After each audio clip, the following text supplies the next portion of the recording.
Good evening, Athena students, parents, and families. This is your weekend update for the week of October 5th, 2020. So first, a reminder that next week is our very first Remote Learning Monday. So it is a 4-day week next week. On Monday, October 5th, all students will be home and they will be doing remote learning that day. Now, all teachers sent home assignments today, Friday, for the students, so you have all weekend to work on that. They will have assignments for all classes. This allows you to work with your child over the weekend. If you don't have a good learning environment or somebody to help them on Monday, they are able to complete that over the weekend. And all of those assignments are due by the next day, Tuesday by 9 a.m. Now, a lot of the grade levels are sending home paper assignments for our in-person students. Some of our upper grade levels will continue to use Google Classroom and post those digital assignments, but either way, if it's paper or digital, those are due back the next day, Tuesday, by 9 a.m. Now, I'm giving my weekend update in the conference room for a very specific reason today. And it's because of these 4 signs behind me. And these are our 4 corollary questions, or 4 guiding questions that we use in our teaching process and our collaboration process every single day at Athena and in schools all over. And the first question is, what do we expect students to learn? And we expect students to learn the Missouri Learning Standards. And I don't expect parents to know those or worry about them or memorize them, but we meet on them every single day. We talk about those. We meet on those weekly and talk about what standards we're currently teaching in our classroom and how our lessons align to those standards. But for a parent, these are the learning objectives. These are the learning outcomes that we want to make sure we're clearly communicating to students. So when we're getting ready to start a new unit in mathematics, we want to make sure the students know this is what I'm expecting us to know by the end of that. And it might be we are learning how to multiply 2 digits by 2 digits. And by the end of this lesson or this chapter, you should know that content. And we post those on the board in the classroom so that the students can see that, and we refer back to them because we want to have a clear expectation so that they understand this is the big picture of what I'm working on. And so when you look at the virtual environment, we're really working on how we can do that in a virtual environment as well. And it's different. It's sometimes difficult. We can lay it out on text, which is what a lot of our teachers are doing in Google Classroom. You know, this is the learning objective that we're working on, or this is the main idea or the key detail of what we're working on today. But sometimes it doesn't come across as well. And that's why we're really looking at how can we make sure our virtual students also have a clear understanding of what they're going to be learning. The second question is, how will we know that they're learning? How will we know that a student's learning? Now, in a classroom for in-person, there's a whole lot of ways. As a teacher myself, I scan the room and I look for eye contact. I look at their eyes. What are they doing? Are they daydreaming? Are they paying attention? Are they focused? Are they looking at the board? Are they looking at me? Are they looking down at their paper? And I can tell a lot about whether a student is learning just by looking at their eyes. And it may be a simple walk over and a tap on the desk to kind of regain their focus and get them back.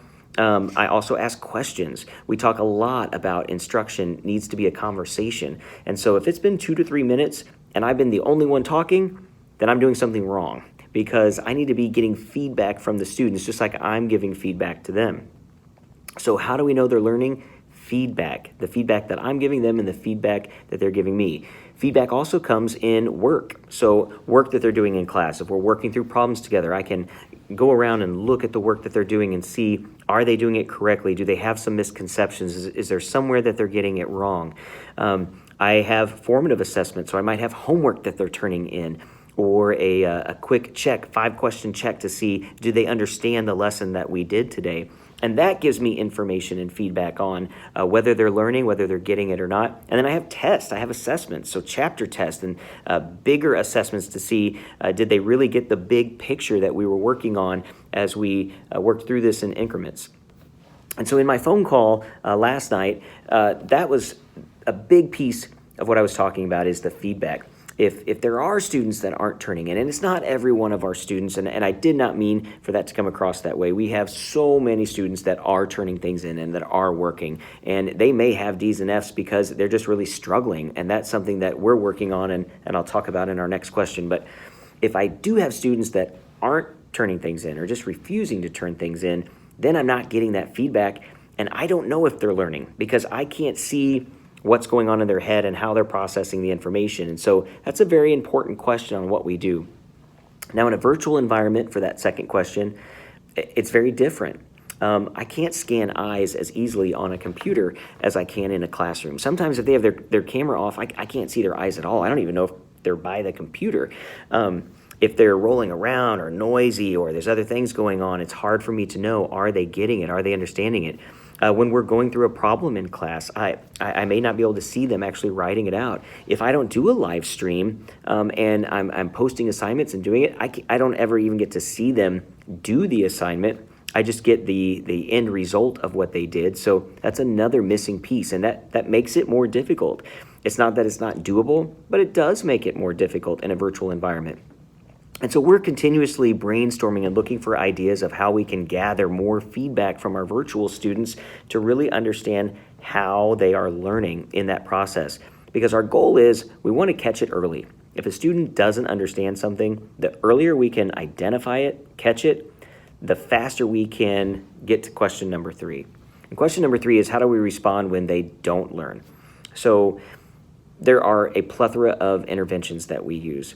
In the classroom, if I see, and I'm walking around, and I see a kid that isn't getting something right, or they have some misconceptions, I can immediately jump into action, bend down and whisper and start talking to them about, hey, we need to look over this. Right here, you're missing a step. Let's think about what that step is, because I think that threw your answer off at the very end.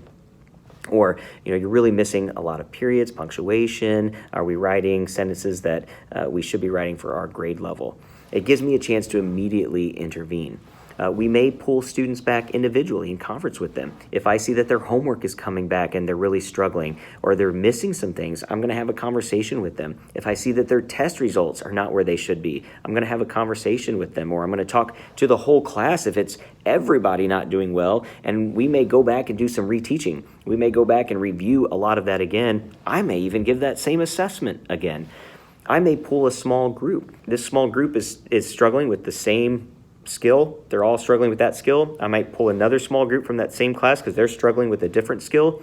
So those are just some of the interventions. We also intervene on a much larger scale. We have a support team made up of teachers throughout the entire building. We have individual students that are brought to that support team when we see them struggling. We have red flags here at Athena. So whenever a student gets a D or an F on a report card, that's a red flag. If we have behavior red flags, we have attendance red flags. So these red flags increase throughout the year, but it does go by quarter. So midterms don't necessarily raise red flags officially with our support team, but definitely raises red flags with us as teachers. But we look at that. We bring them to a support team. We start talking about all of these students who have raised these red flags and what do we need to do to intervene to offer them support. And that helps us make sure that no student is falling through the cracks. So that is, how do we respond when they don't learn? We respond in a ton of ways.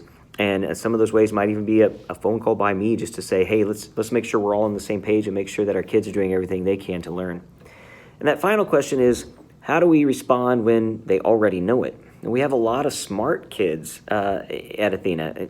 In fact, I think every kid here is smart and intelligent and absolutely believe that every kid can learn to grade level and beyond. But we have some kids that when we're working through a unit or chapter, they already know it. And so we don't want to just have them going through this unit and chapter and not learning. We want them to keep going and progress.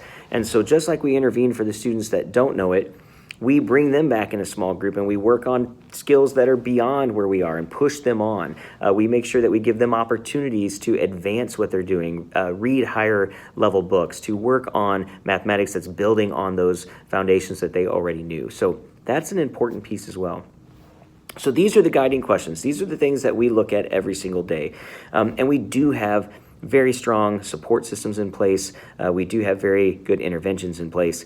And one of the most key interventions and supports that we have in place is a good partnership with our families. And that's you guys. And that's why I send these videos out every week. That's why I communicate this information. I want you to know what our thought process and mind is going through every day when we have students and we're teaching them and we see them. I want you to know that we care deeply. I want you to know the steps that we take when we see a kid struggling.